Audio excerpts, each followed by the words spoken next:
farzandli bo'lgach ham karyerasini davom ettirayotgan mashhur koreys aktrisalari.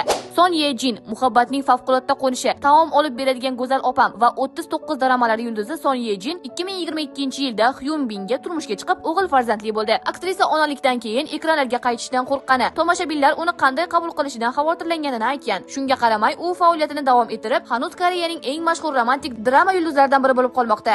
Pak Shin He 2022-yilda aktyor Chhve Taejunga turmushga chiqib, o'g'il farzandli bo'ldi. 2026-yilda esa ikkinchi farzandini kutayotgani ma'lum bo'ldi. Inqirozdagi shifokor va do'zaxdan kelgan sudya yulduzi birinchi farzandidan keyin juda tez suratga olish maydoniga qaytgan va ketma-ket muvaffaqiyatli loyihalarda rol o'ynagan.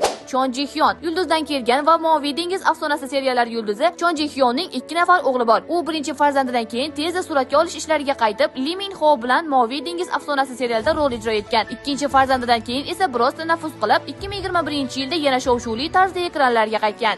Chhve Ji-yu, qish san'ati yulduzi Chhve Ji-yu 2018-yilda o'zidan 9 yosh kichik tadbirkorga turmushga chiqqan va 2020-yilda qiz farzandli bo'lgan. Shunga qaramay, aktrisa drama va teleshoularda faol ishtirok etishda davom etmoqda. U qizining shaxsiy hayotini ommadan himoya qilishga alohida e'tibor beradi. Xo'sh, sizga qaysi koreys aktrisasi ko'proq yoqadi? Fikrlaringizni izohlarda yozib qoldiring. Shu kabi qiziqarli ma'lumotlardan xabardor bo'lish uchun Toshkentliklar 24 kanaliga obuna bo'ling.